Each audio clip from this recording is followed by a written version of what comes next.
Hi hello ನಮಸ್ಕಾರ, welcome to ನೀತೂಸ್ vlog. ಇವತ್ತಿನ ಈ ವಿಡಿಯೋನಲ್ಲಿ ನಾವು ಯಾವ ರೀತಿ ರಾ ಜಾಕ್ ಫ್ರೂಟ್ನ ಬಳಸ್ಕೊಂಡು ಸಾಂಬಾರು ಮತ್ತು ಪಲ್ಯನ ಮಾಡ್ತಿದ್ದೀವಿ ಅಂತ ಹೇಳ್ತೀನಿ. ಸೊ ಫಸ್ಟ್ ಇಲ್ಲಿಗೆ ಹಲಸಿನಕಾಯಿನ ತೊಳೆದಿಟ್ಕೊಂಡಿದ್ದೀವಿ, ಹಾಗೆ ಕಡಲೆಕಾಳು ಮತ್ತು ಬಟಾಣಿನ ತೊಗೊಂಡಿದ್ದೀವಿ, ಕಾಯಿ ಮತ್ತು ಕೊತ್ತಂಬರಿ ಮತ್ತು ಬೆಳ್ಳುಳ್ಳಿ, ಟೊಮೆಟೊ, ಈರುಳ್ಳಿ, ಹಾಗೆ ಸಾಸಿವೆ, ಹಾಗೆ ನಾವು ಮನೇಲಿ ಮಾಡಿರುವಂಥ ಸಾಂಬಾರು ಪುಡಿ, ಟೊಮ್ಯಾಟೊ, ಬೆಳ್ಳುಳ್ಳಿ, ಕರಿಬೇವು, ಈರುಳ್ಳಿ ಮತ್ತು ಕೊತ್ತಂಬರಿ. ಹೇಗೆ ನಾವು ಪೇಸ್ಟ್ ಮಾಡೋದು ಅಂತ ಹೇಳ್ತೀನಿ. ಟೊಮೆಟೊ ಈರುಳ್ಳಿನ ಮಿಕ್ಸರ್ ಜಾರ್ಗೆ ಹಾಕ್ಕೊಬೇಕಾಗುತ್ತೆ, ಹಾಗೆ ಅದಕ್ಕೆ ಬೆಳ್ಳುಳ್ಳಿ ಮತ್ತು ಕೊತ್ತಂಬರಿ, ಆಮೇಲೆ ನಾವು ಅದಕ್ಕೆ ಕಾಯಿನ ಹಾಕ್ಕೊಬೇಕಾಗುತ್ತೆ. ಕಾಯಿನ ನೋಡಿ ಹಾಕ್ಕೊಳ್ಳಿ, ಯಾಕಂದರೆ ನಿಮಗೆ ಸಾಂಬಾರು ಯಾವ ಕನ್ಸಿಸ್ಟೆನ್ಸಿಯಲ್ಲಿ ಬೇಕೋ ಆ ರೀತಿ ಕಾಯಿನ ಹಾಕ್ಕೊಳ್ಳಿ.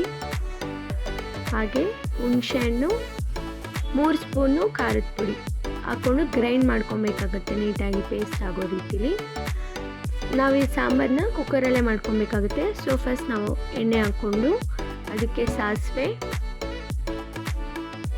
ಮತ್ತು ಬೆಳ್ಳುಳ್ಳಿನ ಹಾಕ್ಕೊಂಡು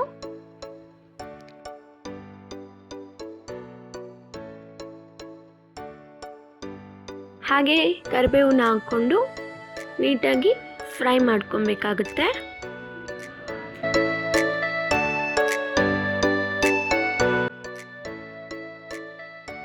ನೆಕ್ಸ್ಟ್ ಅದಕ್ಕೆ ಈರುಳ್ಳಿ ಹಾಕ್ಕೊಬೇಕಾಗುತ್ತೆ.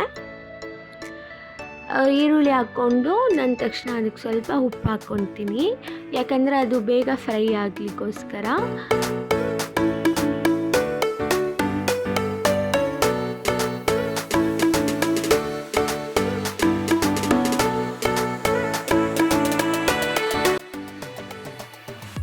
ಆಮೇಲೆ ಇಲ್ಲಿ ಈರುಳ್ಳಿ ಫ್ರೈ ಆದಮೇಲೆ ನಾನು ಟೊಮೆಟೊನ ಹಾಕ್ಕೊತೀನಿ.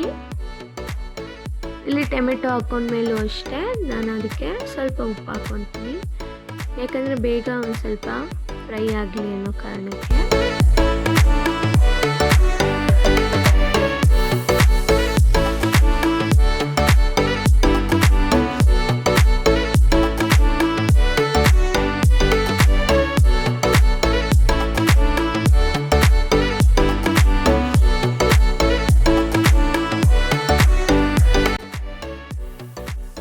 ಇಲ್ಲಿ ನೀಟಾಗಿ ಫ್ರೈ ಆದಮೇಲೆ ನಾನು ಇದಕ್ಕೆ ಬಟಾಣಿ ಮತ್ತು ಕಡಲೆಕಾಳನ್ನ ಹಾಕ್ಕೊತೀನಿ. ಇಲ್ಲಿ ನಾವು ಅವರೆಕಾಳನ್ನ ಈ ಸಾಂಬಾರಿಗೆ ಯೂಸ್ ಮಾಡಿದ್ರೆ ತುಂಬ ಅಂದರೆ ತುಂಬ ಚೆನ್ನಾಗಿರುತ್ತೆ. ಬಟ್ ಅವರೆಕಾಳು ಇಲ್ಲ, ಸಿಕ್ಕಿಲ್ಲ ಅನ್ನೋ ಕಾರಣಕ್ಕೆ ನಾವು ಇದನ್ನು ಸ್ಕಿಪ್ ಮಾಡಿದ್ದೀವಿ.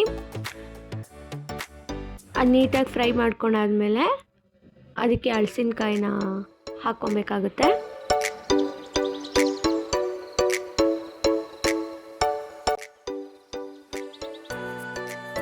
ಹಾಕೊಂಡು ನೀಟಾಗಿ ಮಿಕ್ಸ್ ಮಾಡ್ಕೊಬೇಕಾಗುತ್ತೆ.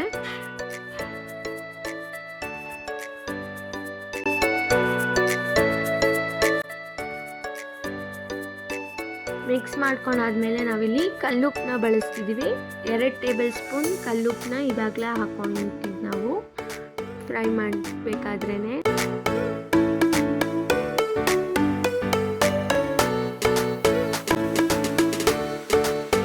ಸ್ವಲ್ಪ ಇದನ್ನು ಲಿಡ್ನ ಕ್ಲೋಸ್ ಮಾಡ್ಕೊಂಡು ಫ್ರೈ ಮಾಡ್ಕೊಬೇಕಾಗುತ್ತೆ.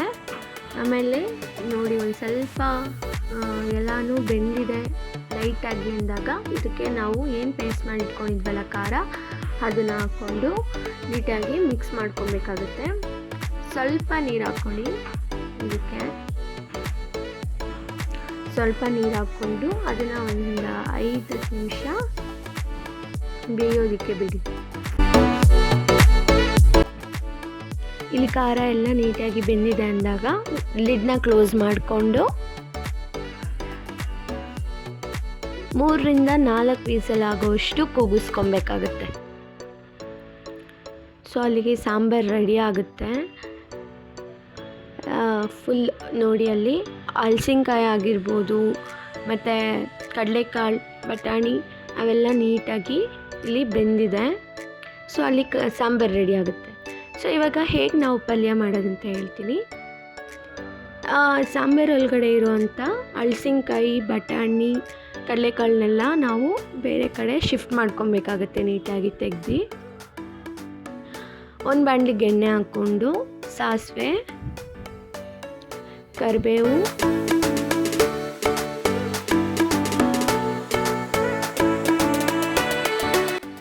ಈರುಳ್ಳಿ ಹಾಕ್ಕೊಂಡಿಲ್ಲಿ ಫ್ರೈ ಮಾಡ್ಕೊಬೇಕಾಗುತ್ತೆ.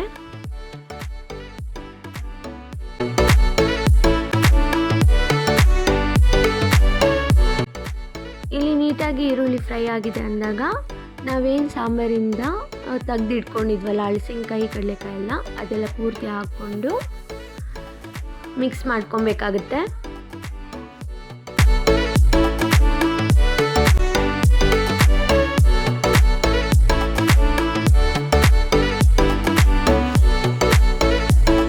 ಆಮೇಲೆ ಲಾಸ್ಟಿಗೆ ಅದಕ್ಕೆ ಕಾಯಿ ಮತ್ತು ಕೊತ್ತಂಬರಿನ ಹಾಕ್ಕೊಂಡು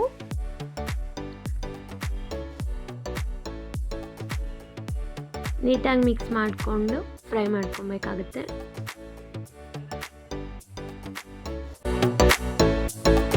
ಅಲ್ಲಿಗೆ ಪಲ್ಯ ಕೂಡ ರೆಡಿ ಆಗುತ್ತೆ.